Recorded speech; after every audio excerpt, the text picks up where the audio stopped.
Oh, wait a minute. Where's my sound effect? Oh no, where's my sound effect? I'm getting scared. Oh wait, there it is.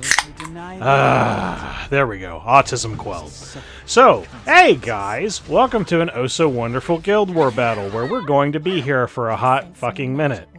So, basically what we're fighting here is a Zeo, Alencia, and an ae-KARINA. So you have one fast as fuck boy, and two other, like, fairly tanky individuals.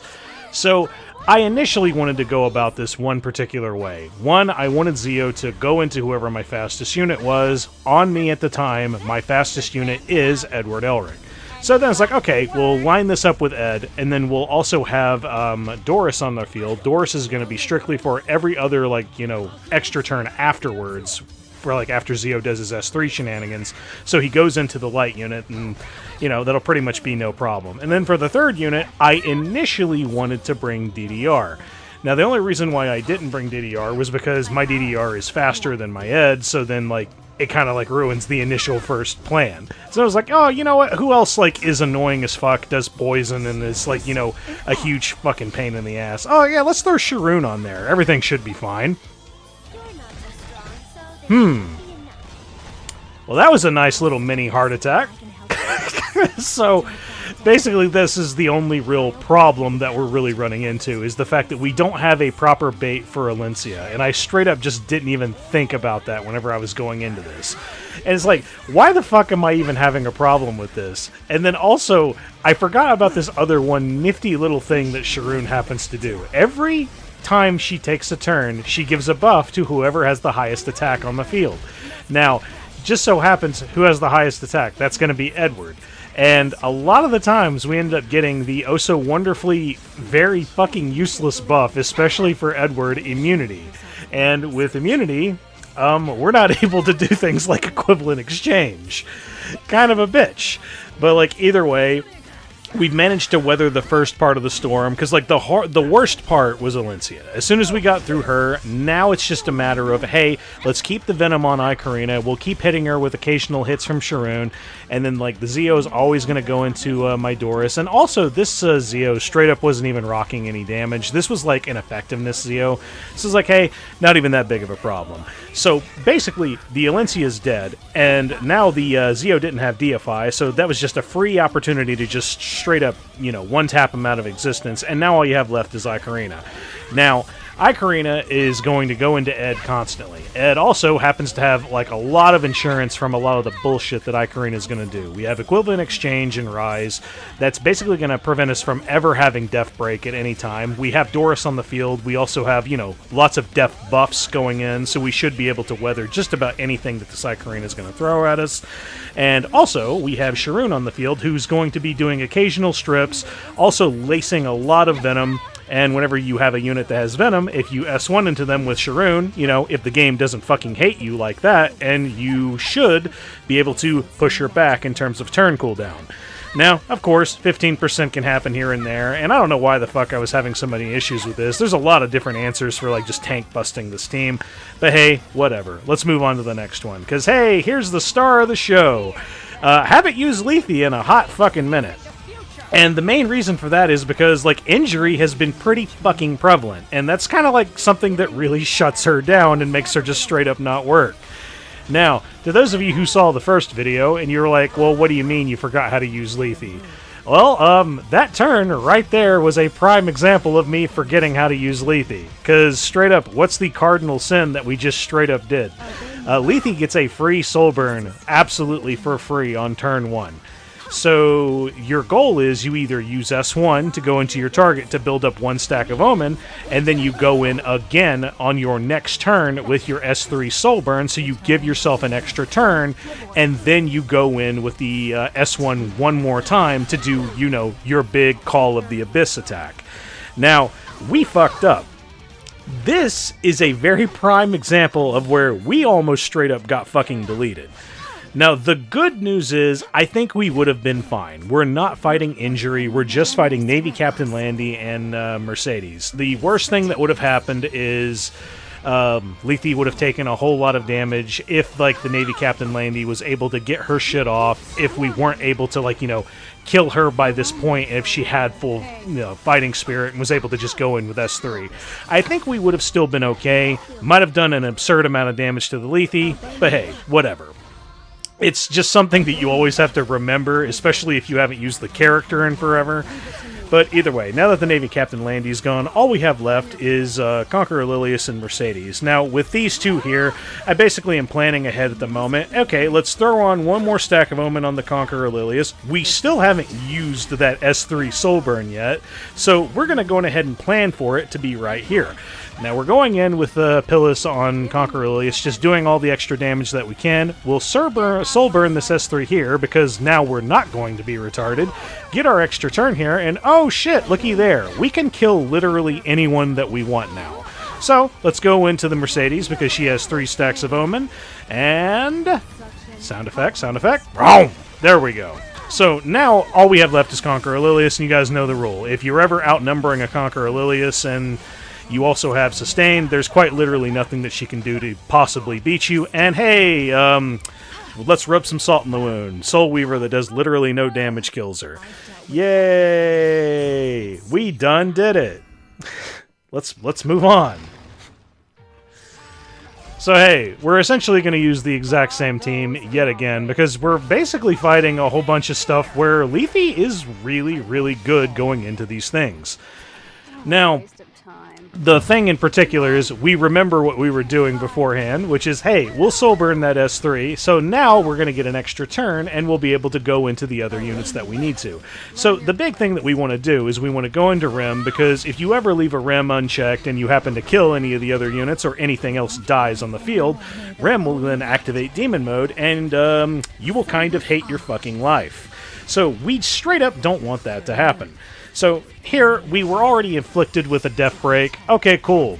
Fuck you too, game. So we'll go ahead and use the S3 on Shadow Knight Pyllis. We'll go ahead and cleanse that off, because Shadow Knight Pyllis is the basest of the basest fucking Dark Knights in the game. I really, really would like another Dark Knight, or Dark unit that is used to tank some light shit. But whatever. Either way, now it's time for this Rem to go bye-bye. Dealing with you. I was proud of that shot. So, either way, now that the Rem is dead, we happen to do just enough damage. Okay, we don't have to really worry about her anymore. And now all you have left is Conqueror, Lilias, and Mercedes. And essentially, we're pretty much doing the exact same thing that we did before. So it's a matter of, hey, just spread out the damage. You mainly want to get the S3 or the S1, all of that. You want the 3 stacks of Omen on the Mercedes, because whenever you activate Call of the Abyss, that is going to go ahead and do your extinction damage so that she doesn't accidentally come back, because I have 2 DPS units on the field. Even though she's not technically a DPS unit, Shadow Knight Pyllis with Rocket Punch straight up does a shitload of damage. It's kind of fucking ridiculous. But either way, we're able to make it work. We'll get those 3 stacks. Bam. Now that bitch is dead. Now all we got left is Conqueror Lilias. And once again, same thing as before. Hey, we have 3 units. We have Sustain. We have too much DPS really going into this unit. And we should be able to kill here. Hey, let's add some salt to the wound. Lethe does next to no fucking damage on her S1, and we were able to kill with it. So, now here's something that I really did want to talk about. This is a Rand Senya and a Lilias comp. So, I initially said the last time I fought this team, I wasn't sure if this team was very, very secure in fighting it. So I'm using Silvertide Christy, Lone Crescent Bellona, and Elena. Now, the thing that I like about this one is, even though this isn't a worst-case scenario, like, for example, we're not fighting RNL Ren, or like RNL Ran, and he just does Silver Rain. So this is a Silver Rain Ran that's going to provide attack buff to the Senya. The Senya is on her S1 EE, so she's going to have lifesteal.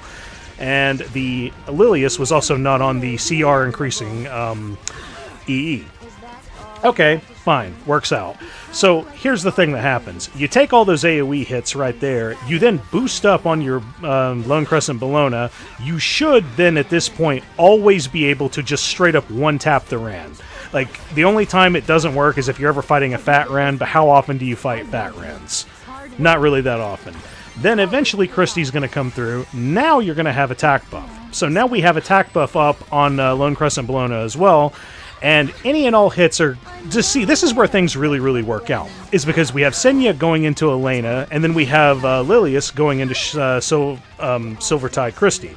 Now, the reason why this works really, really well is because you have two units going into two different, like, tanks that you have, instead of, like, one unit tanking all of the damage, even though we're not really rocking any effective, like, form of healing. The worst-case scenario hasn't happened yet, and the worst-case scenario is a Ran having enough effectiveness to just straight-up strip the LCB, and then also able to put Death Break on you and activating RNL. But either way... It has been extremely successful. I hope to fight that team more in the future. But either way, let's go in one more time with our oh-so-wonderful Lethe team. So this is Lethe, Magic Scholar Doris, and Shadow Knight Pyllis. Now here, we're going into a Zeo, a Navy Captain Landy, and Apocalypse Ravi. So I initially wanted to do this with a Spirit Isolene. The reason why I didn't is strictly just because Navy Captain Landy is the stupidest fucking character in the game. That is the main reason why I didn't want to do it. It's just that. Like, what fucking purpose did they have to give Navy Captain Landy the ability to give everyone on the field crit resist on turn 0? Why? Like, that's the only thing that I really even have to say. This is like one of the biggest reasons why, one, I hate fighting Navy Captain Landy, and why I also hate using Navy Captain Landy. Because anytime I use Navy Captain Landy, my shit always gets crit. Anytime I fight this bitch, then I always never crit. So then I always just go into that with non-crit units. It's just pretty much the way it is. So either way, we essentially did exactly what it was that we wanted to do. The biggest risk that even happened was the fact that we have two dark units going into our Doris. I am a little bit confident in the ability that I'm able to tank some stuff, so we're good to go. So right here, we've already taken care of the Navy Captain Landy. No big deal. Let's go ahead and just knock out Zeo here. So here was an initial... I initially thought this was a bad call, because I could have just gone into the Apocalypse Ravi, because straight up right here she has Restrict, and she had the Frostbite debuff. Now with those two there, we're dealing with a Proof of Valor Apocalypse Ravi. So then I was like, oh yeah, we should be able to kill this bitch like mad easy, right? Well... we certainly have one hell of a fucking time landing debuffs yet again. So right here, we try to go for it just to get Frostbite again. Oh, cool. We got Restrict. Okay, whatever. I'll take Restrict. Restrict is always useful against Apocalypse Ravi. But, like, you'll notice my Doris happens to land, like, that blind almost constantly. Meanwhile, my Shadow Knight Pyllis is not able to, like, land any of her provokes, and I'm not able to get any Frostbites until, like, the end of the fight. Dude, fuck Absolute Resistance. Fuck Absolute Resistance. Fuck 15%. It is the stupidest fucking mechanic. Guys, just balance the effectiveness and the effect resist stat and get rid of Absolute Resistance. Nobody fucking likes it. Nobody. Nobody likes it. Period.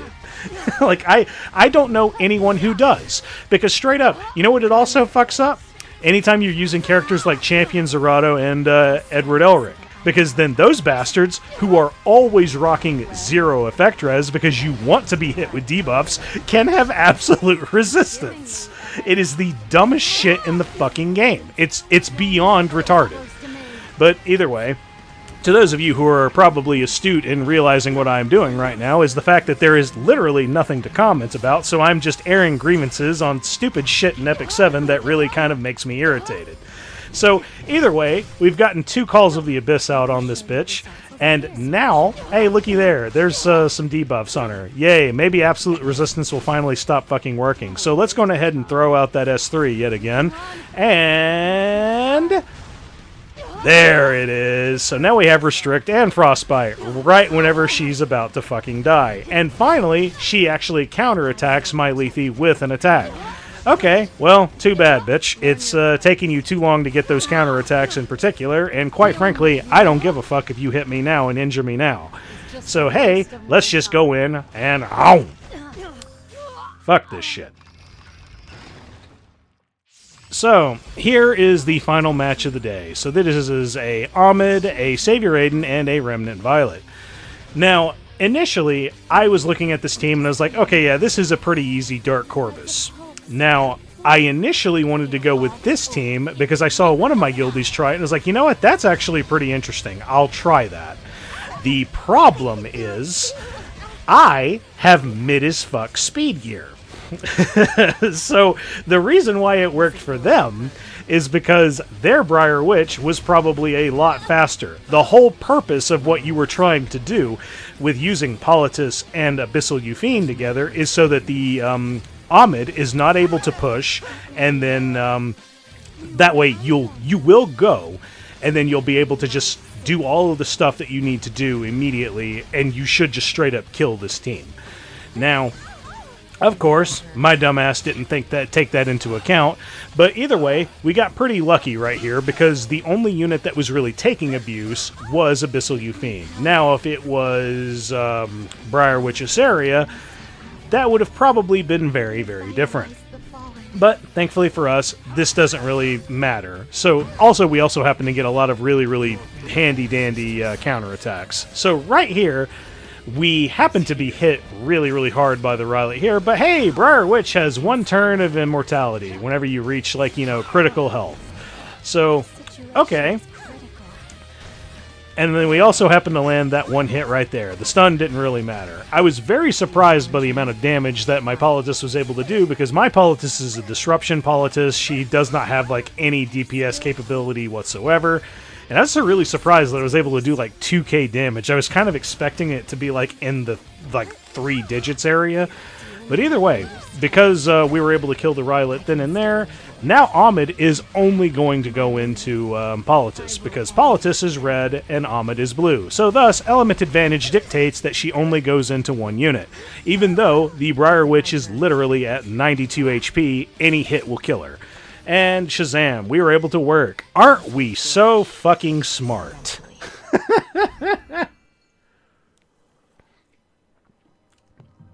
And ladies and gentlemen, that is the Guild War. Yay!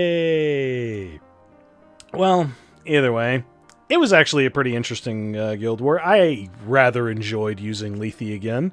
It just feels like I haven't used her in so damn long, because it feels like we're running into, like, injury goddamn near fucking everywhere nowadays.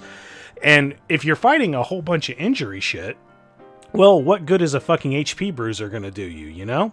And it just feels like even though she's able to get her big damage off of Call of the Abyss, it only takes 3 turns. Even that doesn't feel fast enough, which is kind of ridiculous now that I really say that.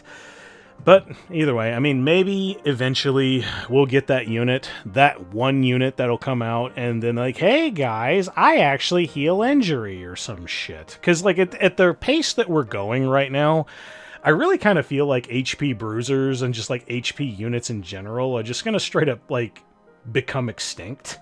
And the only reason why they're not super, super dead yet is we have, like, a lot of other things that are preventing them from being, like, utterly fucking annihilated.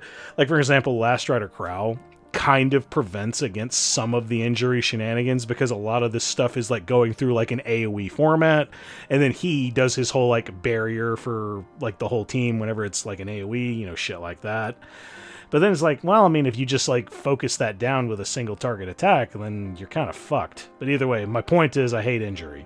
Either way, boys, if you like this video, go on ahead and leave a like. It makes me feel wonderful. And if you want to see more of this shit, go on ahead and hit subscribe.